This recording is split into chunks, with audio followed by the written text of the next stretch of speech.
This is the Deep Geek Industrial Complex, and we're going to talk about what that really means. Today, we are going to talk about products as art and the brand Teenage Engineering as a perfect example of it. We are in the aesthetics economy. Basically, every single thing that we buy or purchase, there's opportunity to make a more beautiful version of it or to geek out for a really specific niche.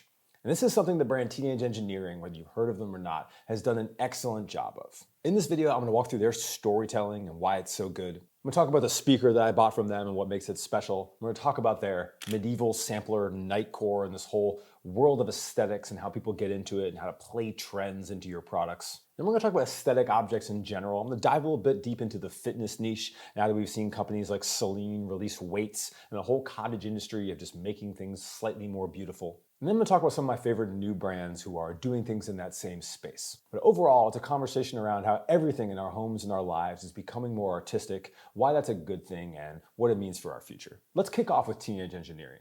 As you can see on their website here, a lot of the things that they make are musical equipment or related to music.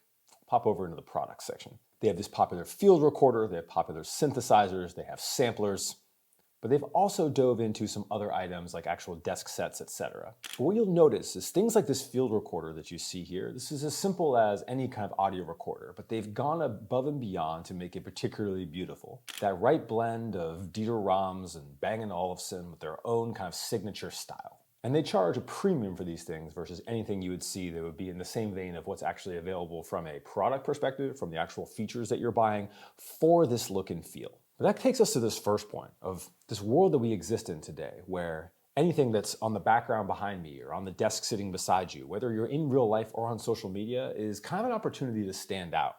If something catches someone's eye for another second or two, that can make their video perform better. If you have something very interesting on a desk at work, it's a talking point with others. These different collections of products and brands that we purchase kind of form our inherent experience as people and how people see us and how we perceive ourselves and feel about the environments that we're in. And as we've grown more conscious of this with social media and seen all these beautiful interiors and all these beautiful things that we can get, we think about our purchase decisions differently.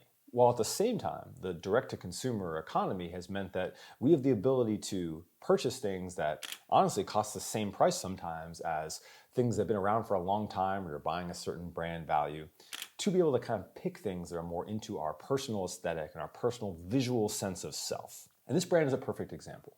They've zoned in on what I'll call the deep geek demographic. So in everything from these field desks that you see here, to the toys that they offer, to all that audio equipment, they're looking at a certain type of person who is into the vintage and the design perspective and the aesthetics and is willing to pay a premium. And for many people look at this and go, why would this be $300 or $400 more than the normal thing I can buy? They'll understand that that demographic of folks who loves it and looks at it as a hobby chooses to purchase those things, not just for their function, but because it's an important moment for them. It's an art piece for them to build their style and their collection around, and they're proud of that purchase choice. I could have gotten any number of speakers, but because I love Teenage Engineering's design aesthetic, and because I've been into the ideas of the brand, the way they create things, and want to own a piece of that experience, it became a natural choice for me to pay a bit of a premium to have something like this. And I also appreciate all the minor things and features they build in for people that really care. One of my favorite things about this speaker is it actually has like a rewind function where it records a certain amount of the things that have played through it, whether it's Bluetooth from my phone or whatever it is, and I can actually just turn that back and hit it anytime I want. So if I'm out and about in a different place, I can simply replay things that have happened before. And it does that with a little visual cue of the actual rewind happening on top of the speaker. And the little things like that just provide a slight experience that I, as a deep geek of my own, appreciate. But what separates this brand isn't just the interesting look and feel of the products, it's the storytelling around it. So I'm not going to translate the German you see here on this website, but this sequencer and sampler launch has immaculate told storytelling from the presentation of the product visually to the Kraftwerk style visuals that we see here. The DOS sequencer tagline. They're tying into that whole experience you've seen of German techno, of the history of this niche and industry, and presenting a complete visual story that goes with it, videos that tie into it, and adding this whole element and dimension of the product that you simply don't see on much musical equipment or from many brands in general. So they're treating the product as art, not just from its visual design, but also from the story they tell around it, from the branding and the marketing.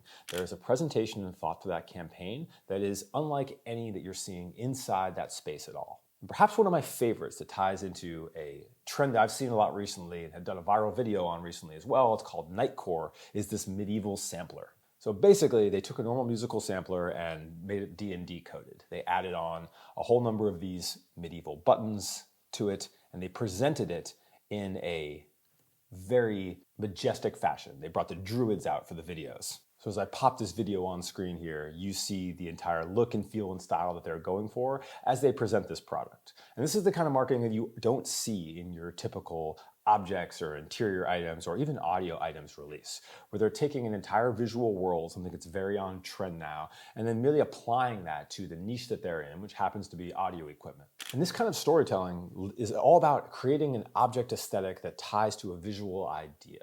And so Nightcore is an interesting visual idea, one that we're seeing a lot of where there are cloaks and gauntlets and armor. Even when I was at ComplexCon this last week, there was a brand there that had their mannequins like in full armor there. You're seeing chainmail jerseys from people like Umbro that I talked about in my viral products video. If you start to see these subcultures coming about online, you have the ability to take a product like they have and lean all the way into it. They did that with their fonts and the application on the product itself, and they did that with their marketing of it. And this whole idea of deep geek is the idea of taking those people that are really into one idea or one concept or one look and feel and creating something super specific for them. And there are hundreds of these cottagecore, coquette, any number of these kind of aesthetics you can dive into. One of my favorite ones, if you really want to go down the rabbit hole, is this aesthetics wiki that I'm pulling up here. It's aesthetics.fandom.com, where you can literally go by decade and go through what all the kind of aesthetics that are popular are.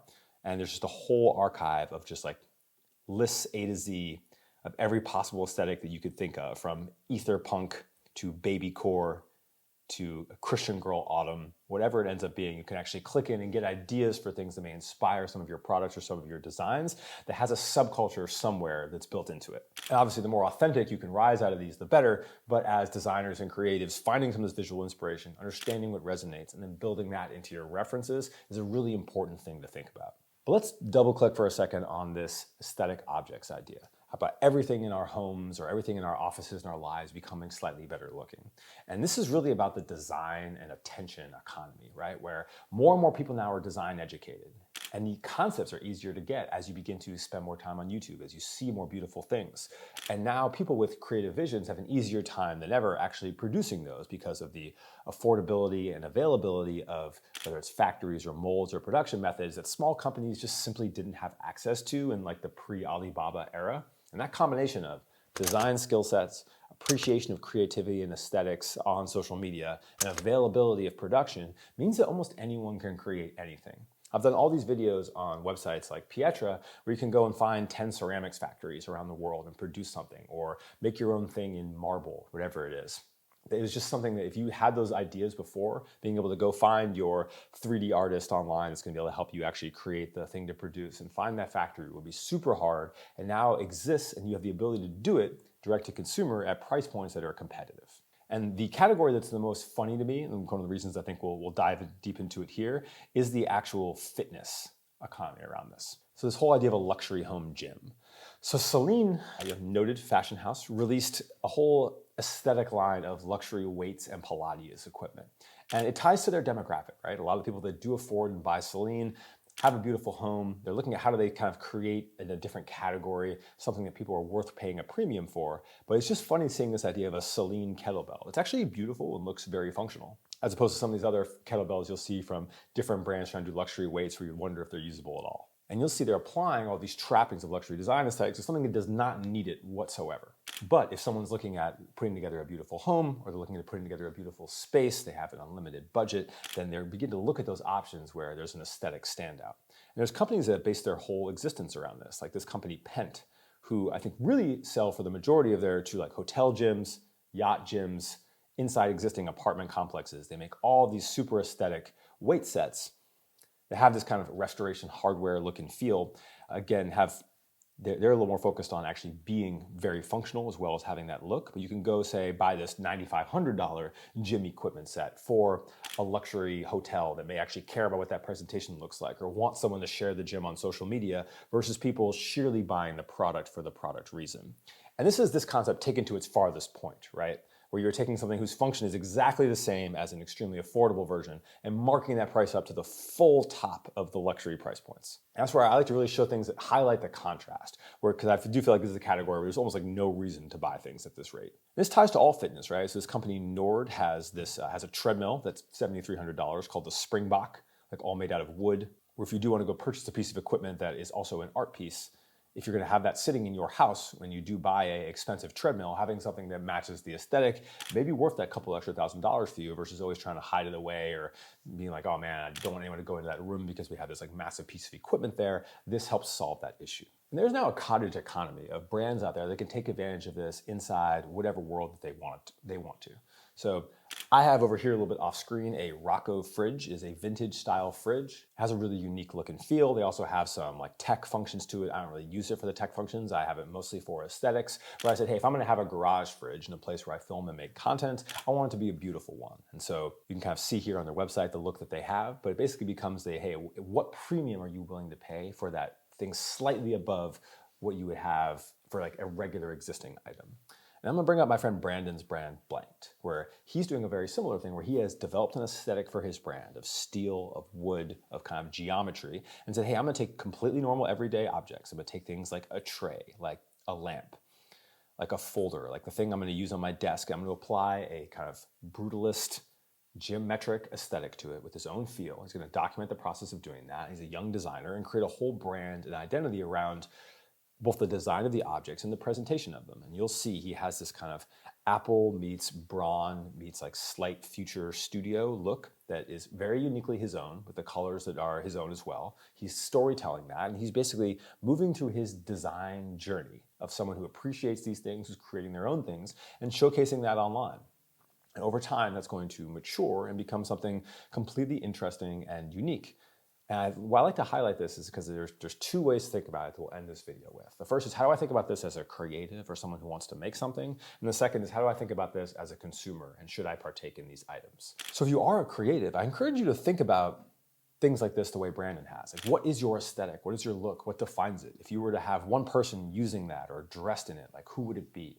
What are the kind of the visual toolkit you have you can create all your things around? If you've seen some of my Brandon items, I have this very Americana feel to the beginning of them. Or if I was to create any existing household item, how could I apply that same like old, like vintage car aesthetic? How could I use those lines or put an eagle on it, or have it kind of have this kind of worn feel, but that inherently feels right, would be part of my aesthetic. Whereas Brandon's is obviously more brutalist, more steel. And I encourage you to think about what world you want to build. Teenage Engineering is building this like Apple plus geek identity world they have, right? Where it's like we've taken tech and vintage to its peak, and now we're adding in subcultures like medieval. And I want to think about that exercise and actually make something. You don't have to roll out a whole brand the way that Brandon's done, but you can take that one item and say, I want to take one normal item in my life, I want to design it to match this unique aesthetic I have, and I want to see what kind of world I can build from there. And then how can I, within whatever budget or constraints I have, tell a really interesting story. And then as a consumer, think about intentionally about the items you buy. What price points are you paying for? Is it worth a premium to find someone who's trying to tell an interesting visual story that appeals to you? And then what interesting stories aren't being told inside your demographic? If you're someone that's really into coquette and you don't have a great option for a bedside table or a lamp or whatever it is that an idea that maybe you want to bring into the world? And you can begin to look at, what are the impactful visual things in my life? What is going to help my reel pop out on Instagram or make my house like have something that really ties a room together? These are the opportunities we now have to think about those decisions and what actually matters to us and what's worth the money. But always have that in the back of your head of, if something doesn't exist and you love it and you think a bunch of others would love it, is that a business you can start, an item you can create, or a story that you can tell? So appreciate y'all watching and talking through me through this video, this idea of products as art, this kind of interesting world that we're in. Appreciate any likes, any subscribes. I'll see you in the next video.